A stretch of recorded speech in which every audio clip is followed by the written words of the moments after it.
Well, thank you all very much for coming. You're watching a photograph of the Empress from an early postcard, and now you'll be seeing a nice drawing thanks to Lambeth Archives.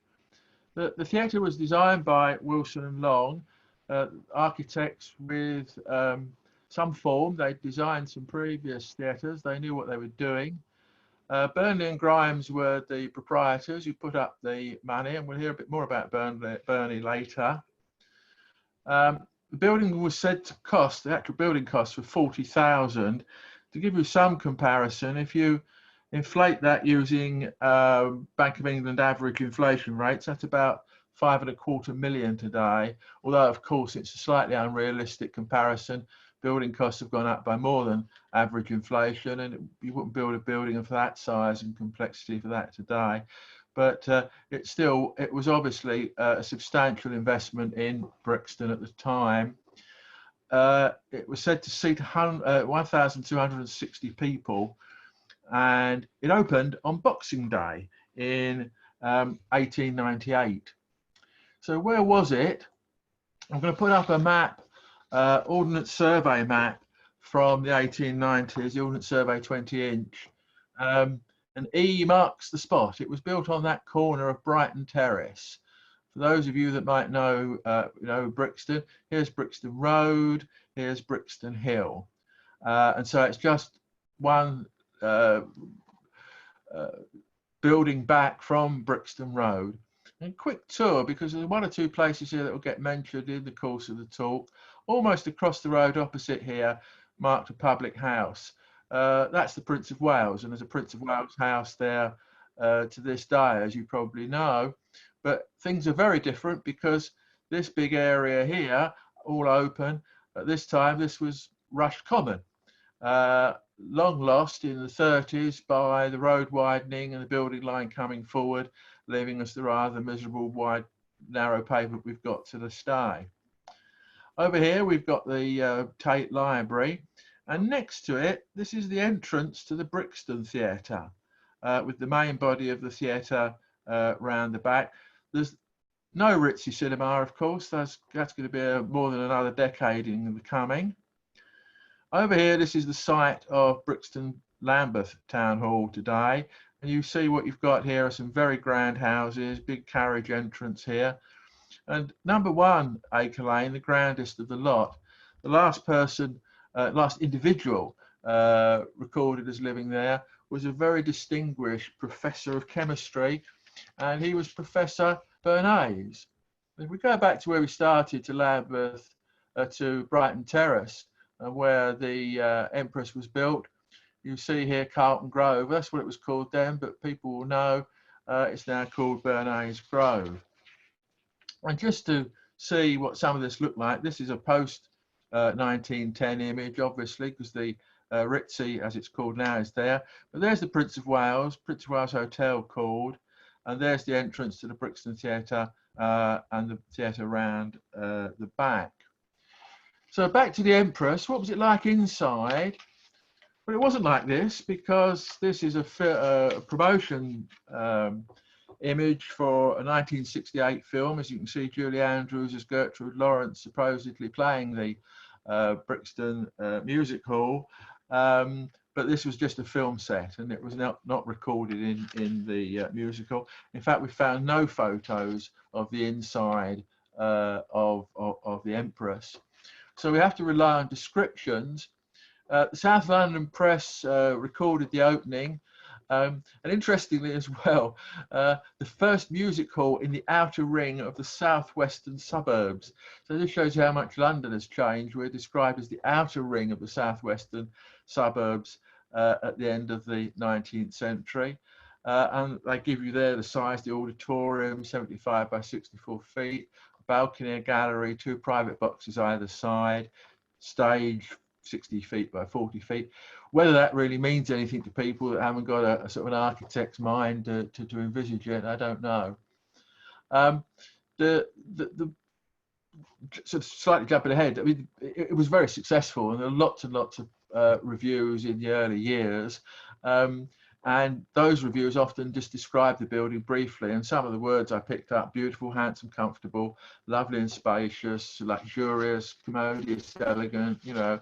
A little bit of pinch of salt. You've got to be careful. These reviews are all in the trade press, and of course that press very much relied on the success of the theatres and the music halls, and the professions brought them masses of advertising, and because you don't bite the hand that feeds you. So there might be a little bit of rose-coloured glasses there, but it was typical. I mean, you know, the music halls were generally sumptuous. That was one of the things that attracted people to them. We can make a more objective comparison, which was quite interesting. There was a long article published in 1904 in the Theatre and Music Hall Review, where they were comparing the theatres of London with the music halls. And they said then that there were 51 theatres and 47 music halls. The theatres seated more than 61,000 people and the music halls more than 57,000. But then they reached a conclusion that as the music halls had more standing room, and as they put on far many more shows a year than the theatres, they thought that the music halls had already overtaken the theatres in terms of popularity, the number of people that went there. The same article gave a lot of the seating capacities for a lot of the theatres, so a lot of the music halls. So that, you know, gives us a chance to make a comparison. And as you can see, there's a sort of an outlier there, the little Battersea Empire at just over 500 seats. All the rest are over 1,000, and the biggies up here at 1,500 plus. And the three very big ones, the Alhambra, nearly 2,000, and the Islington and Hackney Empires, both more than 2,000.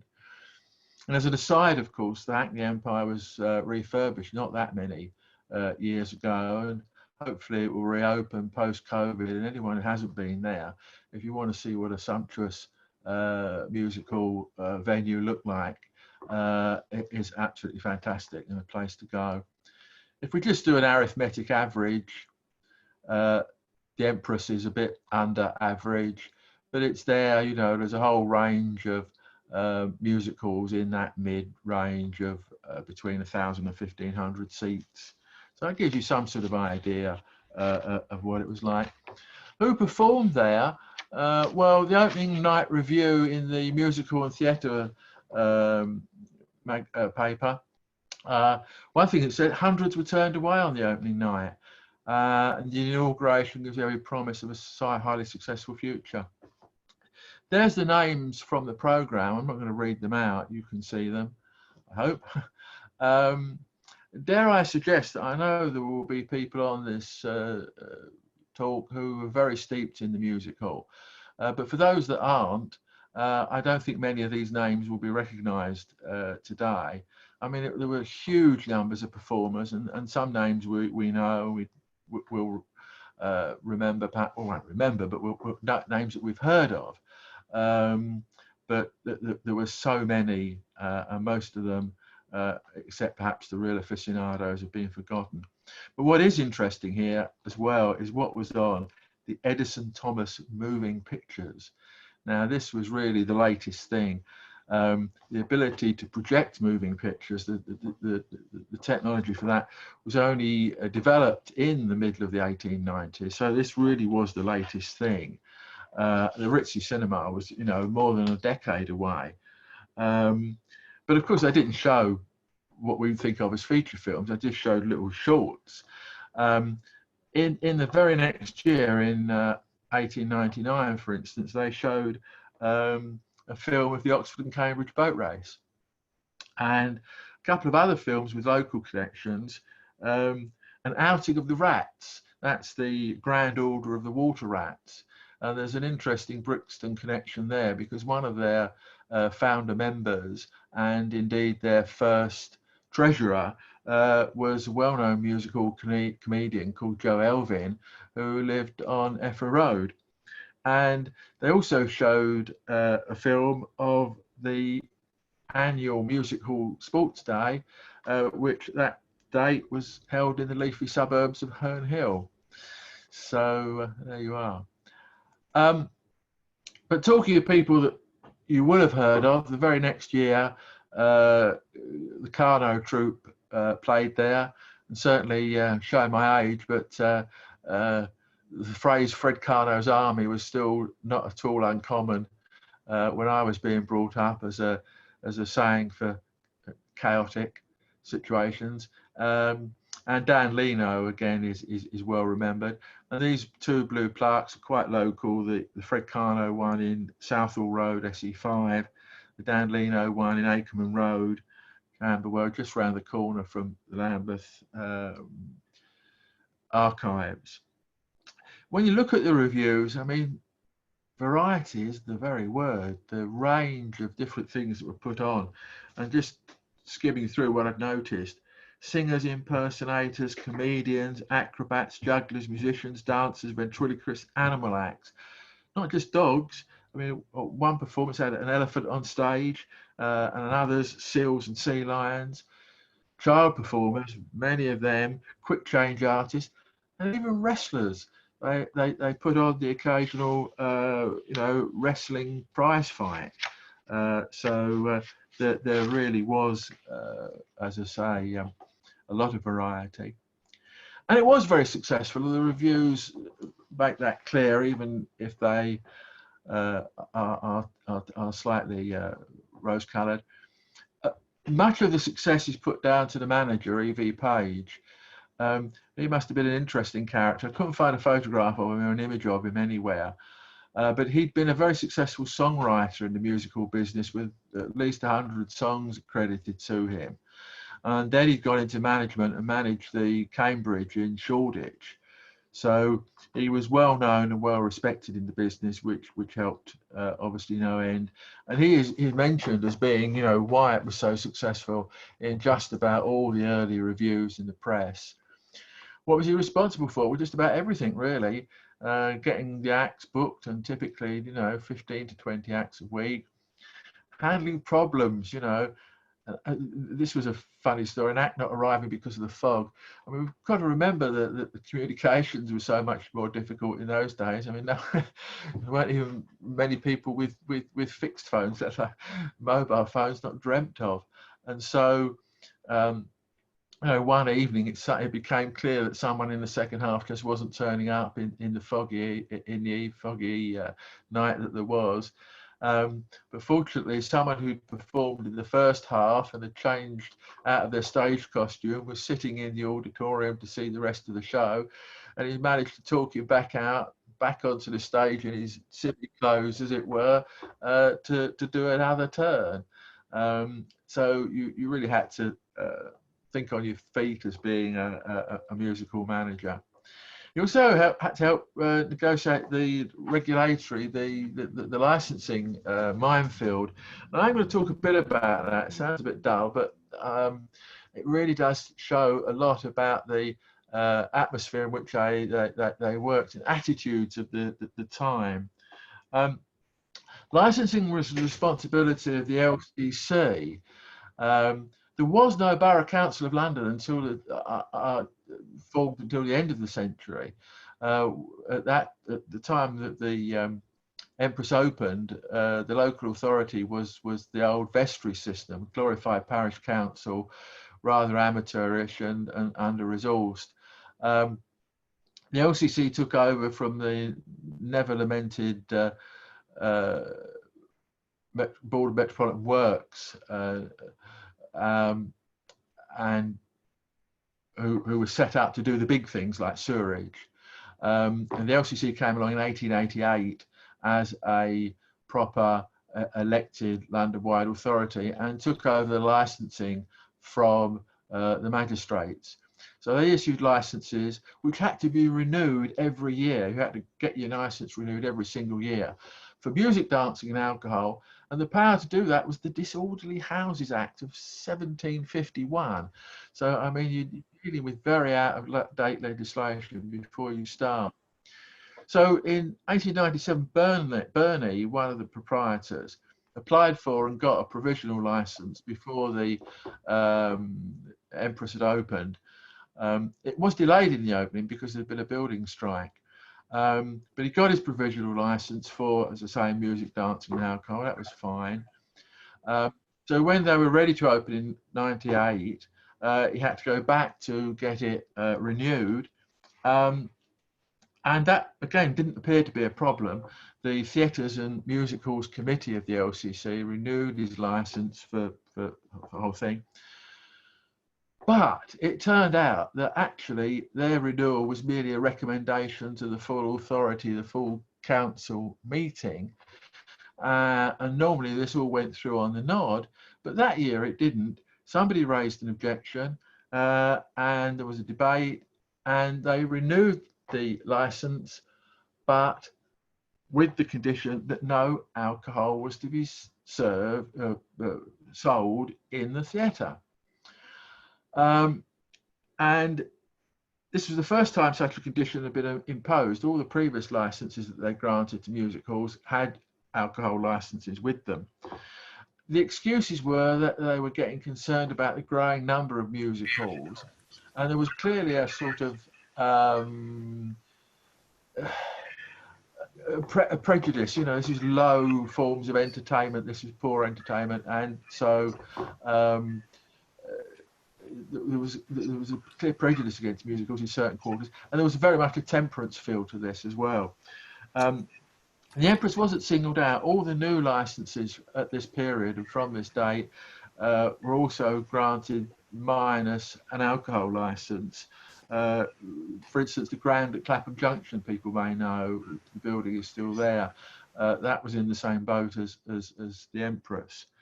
Bernie made a bit of an error of judgment then, and certainly made an enemy of the LCC, because basically he told them they could keep their licence, and he went off to this chap, the Lord Chamberlain. Now, there's the current Lord Chamberlain. The Lord Chamberlain is a senior member of the royal household, and the current incumbent there would have done things like organise the wedding of Charles and Camilla, for instance. But the Lord Chamberlain had also controlled plays right back to Elizabethan times. The office had emerged from the Master of the Queen's Revels, and in 1594 the Lord Chamberlain's Men company was formed, led by Burbage, that was putting on Shakespeare's plays. And of course the Tudors were very keen to make sure that plays and so on reflected the Tudor view of history. And so the Lord Chamberlain controlled theatres, and the plays that were put on basically had censorship powers. And this carried on, you know, just by royal prerogative until it was put on a statutory basis in 1737 and renewed in 1843. So what happened was that he went to the Chamberlain and got a theatre licence, and got the Empress licensed as a theatre, and that came with an alcohol licence. He'd solved that problem. Bought himself a different problem instead, because you couldn't smoke in the auditorium of a theatre, and smoking in the auditorium of the music halls was pretty much de rigueur. Everybody smoked. And so he swapped drinking for smoking.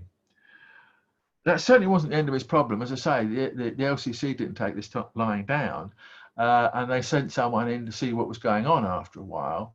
And of course, they found smoking going on in the auditorium, and surprise, surprise, they found acts being shown that weren't plays. And so they, to use the vernacular, ratted him out to the Lord Chancellor, who was not best pleased. Then E.V. Page, the manager, took over this. He'd been appointed by then. And so it was back to the LCC the next year to get an LCC license and to try to persuade them to let him have alcohol with it. And one of the things that was said against them having it is they went behind our back to the Lord Chamberlain. I mean, children, please, you know. But they did the same to everybody. They'd now got a settled policy that knew applications from music halls were not to have alcohol licenses, but all the existing ones that had them, they renewed them on the nod and kept them. So you had a two-tier system. We're not entirely done with the Lord Chancellor, Lord Chamberlain. Sorry, I'll come back to him in a minute. This causes further problems. But what was happening at this time was that the music halls were trying to rebrand themselves as variety theatres and in search of respectability. And this is a cover of a programme from this era. I mean, just look at these two sitting here. These are high society. I mean, in full evening dress, and clearly in a box facing the box over the other side. There you can see, and they've got here the two masks of the theatre of tragedy and comedy. And notice as well, they're showing Queen Victoria. I mean, she's been dead 4 years. Why is she there? It's reminding people, of course, that the Empress is named for her as Empress of India. And inside that programme, and all the programmes of that era, there's this special notice: in the event of any expression of vulgarity in words or action by any artiste, the management will be pleased to be at once advised of the same. Now, there was an article in the Standard in beginning of 1905, very long article, but a couple of bits of it here I think are interesting. The evolution of the music hall of a couple of decades ago into the variety of theatres of today is an interesting study in the development of public taste. The British public has demanded and gets today in its variety theatres a form of entertainment which, however light it may appear at times, has at least the saving merit of being decent and proper. Well, in one of those coincidences you really couldn't make up, 3 days later in one of the trade presses, this little review. Aged 15 and weighing 350 pounds, Miss Lucy, the Russian fat girl, has attracted a great deal of attention at the Empress Brixton during the present week, and visitors have seemed delighted to gaze upon her charm. She certainly gives them plenty of value for money. Well, honestly, I mean, making a public exhibition of a 15-year-old girl weighing 25 stone, that's nearly 160 kilos for the up-to-date. I mean, it's not my idea of proper and decent, and I'm sure it isn't, you know, over anybody's. And, you know, I think it does remind us that the music halls weren't just putting on sing-along songs and jolly comedians. There were many, many variety acts which really wouldn't be considered would be considered completely beyond the pale today. The Lord Chamberlain re-enters the frame for us because starting in 1904, the Theatrical Managers Association prosecuted a music hall for putting on a play. And of course, it wasn't licensed, not just the theatre, but the play itself wasn't licensed by the Lord Chamberlain, which was a criminal offence. And they were getting concerned about the music halls taking away their business, and they didn't want anything like a play being put on. But you know, where's the borderline between a play and a sketch? And the problem is that the legislation defined a play so widely that it was ridiculous. And this particular instance, I think, really shows it. 1912, the Tivoli was summoned for putting on a unlicensed play when Little Titch did a sketch as a soldier. Little Titch, famous comedian, 4'6" high. You can see there with the rifle and the bayonet is probably longer than he is. And he did a sketch about, you know, a sergeant or whatever it was bawling out his troops. And this was deemed to be a play. The Tivoli was fined for putting this on. And so this was a thing that, you know, would be a great worry to all the music hall people. The Theatrical Managers Association that kicked this off did do come to an understanding with the music hall proprietors and directors in 1907 as to what the difference between a sketch and a play was. And they had rules like no more than 20 minutes, no more than 6 people in it, and so on. It was quite complicated. And that rather satisfied the LCC. They were prepared to go along with it being a lot easier than anything else. But it never stopped anybody complaining to the magistrates. They could go to the magistrates as what was called a common informer and complain and get a prosecution started. So this was always hanging over the music halls potentially. In 1909, there was a parliamentary inquiry into the whole area of censorship and licensing for theatres, music halls and everything else. And they said there needed to be a change in the law, but it didn't happen. A question was asked in the House in 1911 by an MP called Robert Harcourt, and he asked the Secretary of State for the Home Department whether he would prosecute the London Hippodrome because one of its current turns was a play not licensed by the Lord Chancellor. Again, it was what we'd call a sketch. And Hansard records what the Home Secretary said in reply: "The case does not appear to be different from many others. I suppose that my own friends' object is to illustrate the desirability of alterations in the law rather than to press for the institution of proceedings. I can only say that in view of the number of more urgent matters that are before the House, I cannot hold out hope of legislation in this highly controversial subject," said the Home Secretary Winston Churchill. I think it is fair to say that he had things on his mind. That was the year of the Sydney Street siege. The LCC stuck to their general policy, and it didn't change until the end of 1925,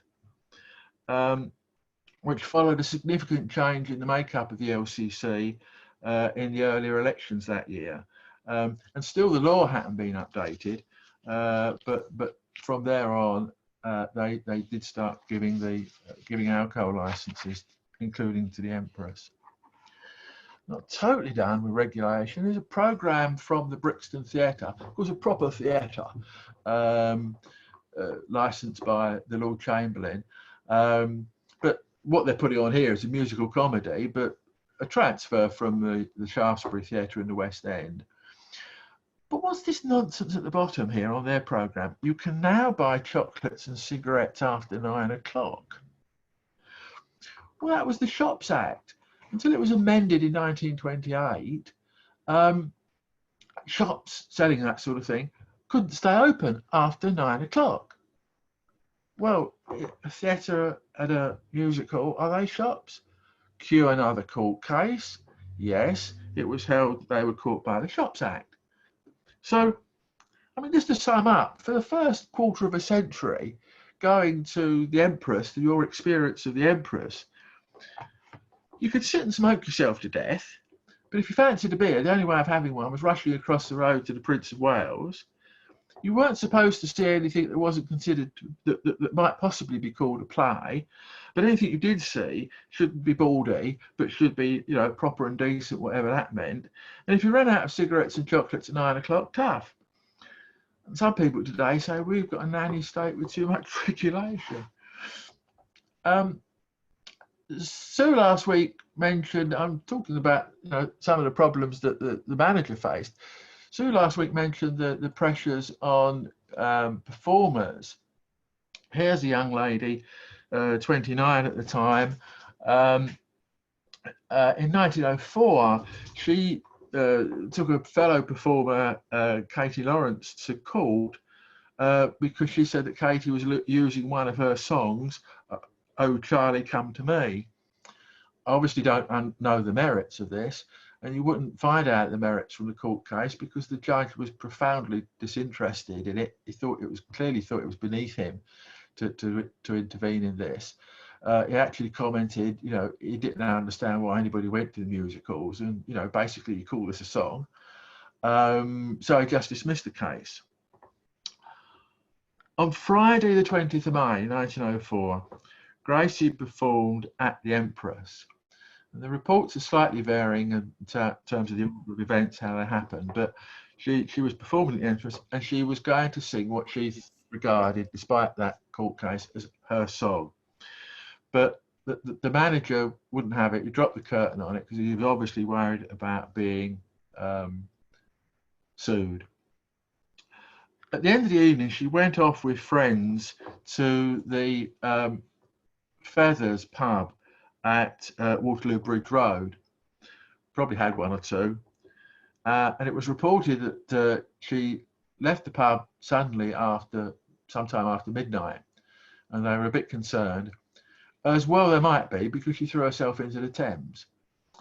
Luckily, it was very muddy. She got stuck in the mud with her long dress on or whatever she was wearing. Passing policemen saw her and waded in and held her until a passing boat gone midnight, picked her up. She was okay. She spent the night in hospital. She was all right. And of course, the next morning, she's up before the Bow Street magistrates for committing the criminal offence of attempted suicide, which very often carried a prison sentence. And that, being a criminal offence, wasn't abolished in England until 1961.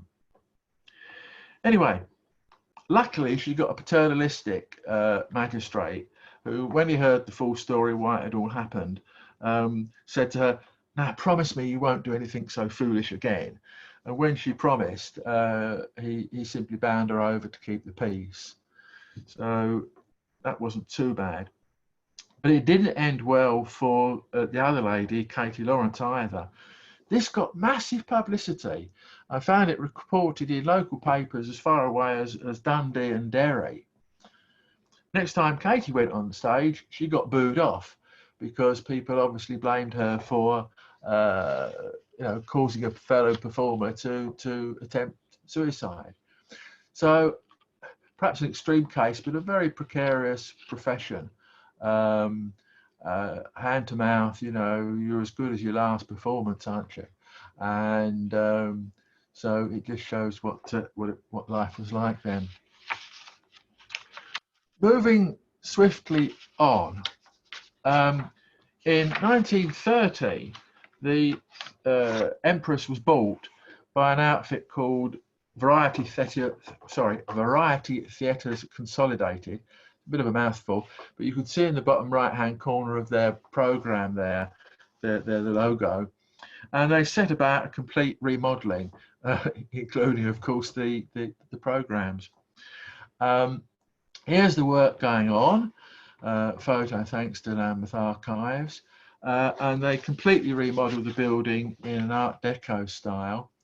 There's a plan also in the archives for those that are interested in the details of theatre construction. I always think you do have to treat plans with an element of caution because they are sort of that, their intentions. And if anybody changed their mind about anything on site, as the work was progressing, they wouldn't go back and necessarily change the plans that have been deposited. But with that caveat, I'm sure that it's reasonably accurate. So as I say, up-to-date Art Deco style. They bought a bit of land next door as well, expand it a bit, and it now seated 2,000. So it was now much bigger. And using the phrase from their opening programme, it now had talkie apparatus. So again, they were keeping well up with the trends with being able to show talking films. Of course, in a variety programme, they didn't show a full-length film, but they did put films on a Sunday when it didn't work as a variety theatre, but they would show a feature film instead.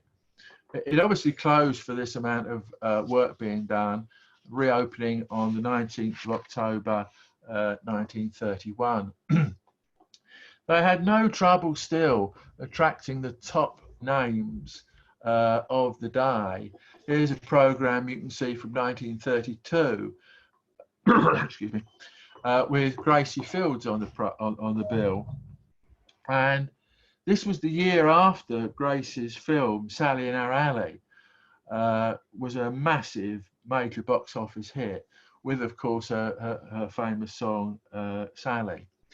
So as I say, they could get the top stars. Interesting as well, as a coincidence, the date of this week there, it opened on Boxing Day. So it was the anniversary of the opening of the theatre, and that's not mentioned anywhere in the programme. I made absolutely nothing of it, which is a contrast to what happened right at the beginning of the opening of the theatre. Mr. Page, the original, the first ever manager, made a point of celebrating the anniversaries big style, and this carried on after him for at least, I know, the first 10 years. And I've got a programme showing the second anniversary in 1901, and you notice a number of things about it. First of all, I mean, 60 acts on the bill, and if that programme looks a bit odd, it is very odd. It's not printed on paper, it's printed on a sheet of silk. It's rather like a silk handkerchief, and you can see all the fraying along here. It's printed on a silk hanky. What's even odder though, because we know for a certainty that the place opened on Boxing Day, they celebrated the anniversary in June. And they carried on doing that for, as I say, at least 10 years. And they always celebrated the anniversary in the summer rather than actually on the anniversary. There may have been just commercial reasons for doing that, but I've never discovered any other reason. If anybody's got any bright ideas, you know, answers on a postcard, please. Back to the 1930s, Boxing Day again, traditional pantomime they put on. And starring in that was one Tommy Fields playing Dame, Gracie's clever brother. All the Fields were artists of different ilks, and it does seem to be that sort of thing very much ran in families those days. You get so many related people in. The Empress stayed open right through the war. Here's a programme from 1943, heralding Max Miller coming along the next week. The top of the bill for this programme was actually Elsie and Doris Waters, Gert and Daisy. It's very noticeable. The programme itself is printed on very flimsy paper and is less than A5 in size because of wartime paper shortages. But he was back after the war, dear old Max. Here we see 1947. Interesting, I thought, the description here, the pure gold of the music hall, despite, you know, really what was an attempt at rebranding back in pre the First World War. Still very much they were called the music halls. I mean, my parents were old enough to have gone to places like Collins's and the Hackney Empire in the 1930s, and they would talk about going to the music hall. They didn't talk about going to a theatre of varieties. Another big star, Winifred Atwell, there in 1952. She was already an international star, and that year she performed at the Royal Variety Performance. That was the first Royal Variety performance of the new reign of Queen Elizabeth II.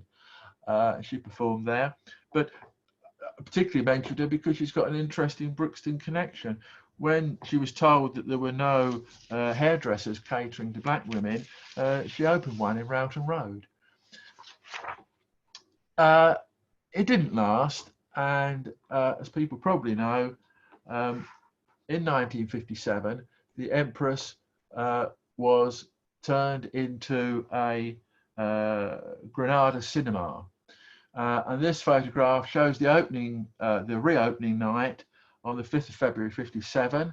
That's the Mayoress of Lambeth, Mrs. Wood, accompanied by the Granada manager, Mr. Hewlett, with, look at it, a naval escort.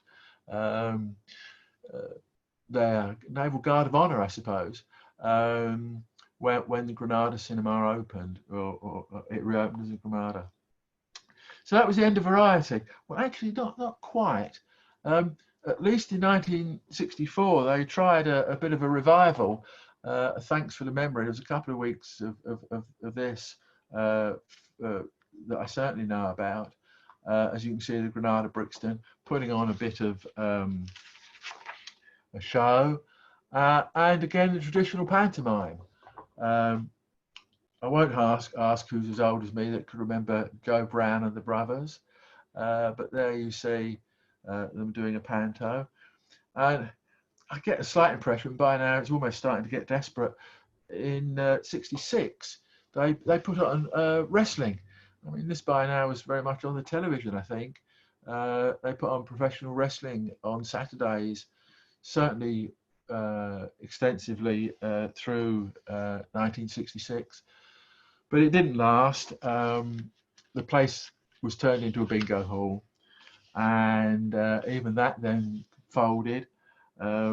Place was left empty. At one time, it was used just as a furniture store, and eventually it was demolished in 1992. We have some photos of that, thanks to Alan Piper. There she goes, the dear old Empress. Here we can get a little glimpse of inside. Blown that up, you might be able to see that. That's on a slide, and so blown up, it's a little bit grainy, but that's the only view I've got showing any of the inside. And what's there now? Well, the only thing to say about that, at least, you know, it's not a great tower block, because I'm sure that's what we'd get today. That's where it is there. And that's me done. Thank you. I'll pass back to Gracie. Thank you very much, Bill. That was fantastic. Are there any, we've got some time to take questions. If anybody has any questions for Bill. There was an interesting comment of that the pantomime producer was Joe Collins, who's the father of Joan and Jackie. But has anybody else got any questions that they would like to ask Bill?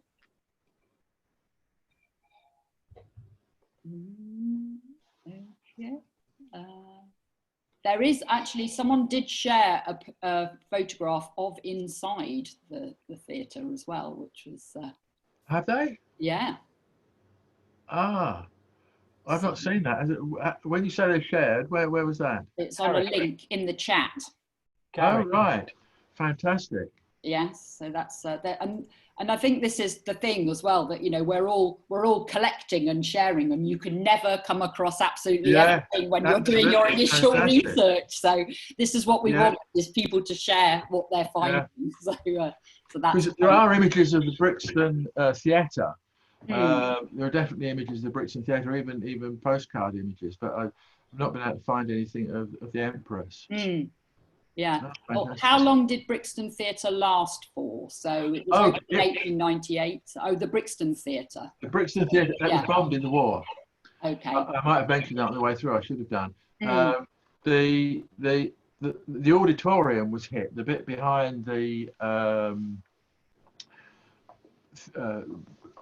bit behind the library was what was hit. After the war, the entrance was still standing there. But they didn't have any money to rebuild, and so that was torn down. Yeah. Of course, it's an ill wind. I mean, the Ritzy wouldn't have survived, I'm sure, as a single screen cinema.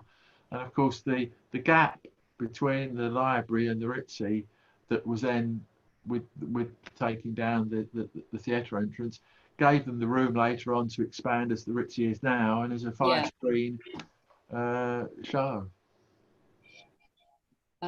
Great. Any other questions? Can I ask? Yes. Sorry, I probably didn't hear it, but exactly where was that music hall? It was, I'll take you back to the...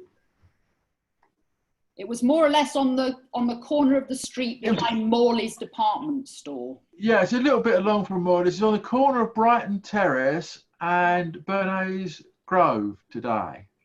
Oh, right. So this is where it was. That's where it was. If you can see this map now, here's where the town hall is today. Oh, sorry, going the wrong way. This is where the town hall is today, right? This is Brixton Road. There's Brighton Terrace, and it was built there. Obviously, houses previously. It was built on that corner. This today is called Bernays Grove. That's where it was built. Wonderful. So it was just tucked back a little bit from the High Street, from Brixton Road. And I don't know if anyone knows the answer to this one, but what other music halls were Wilson and Long architects known for, and are they still standing? Don't know offhand. I did see somewhere that they built other ones, but I have no recollection of which ones they were. I'm sure we can find out. Yeah. And someone remembers seeing Winifred Atwell arrive at the Empress in her huge American open limousine with a black and white seats in the form of a piano keyboard. Fantastic. Wonderful. Cool.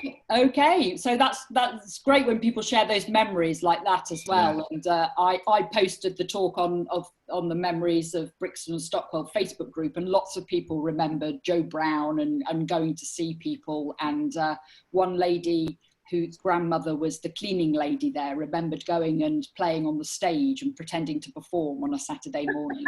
So there's always lots of people with, interesting memories and things to share. So thank you very much, everybody, for joining us. And we look forward to welcoming you to the next 3 Music Hall Wednesdays.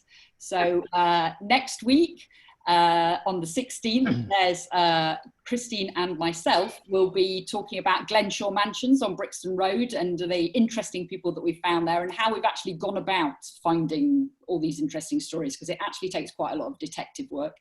And then the week after, Charlie Holland will be talking about 3 of the jugglers, Chinkavali, Hanvar and Lee, and the third one escapes me, but anyway, fantastic stories about music hall jugglers who lived around Mostyn Road and around the Brixton area.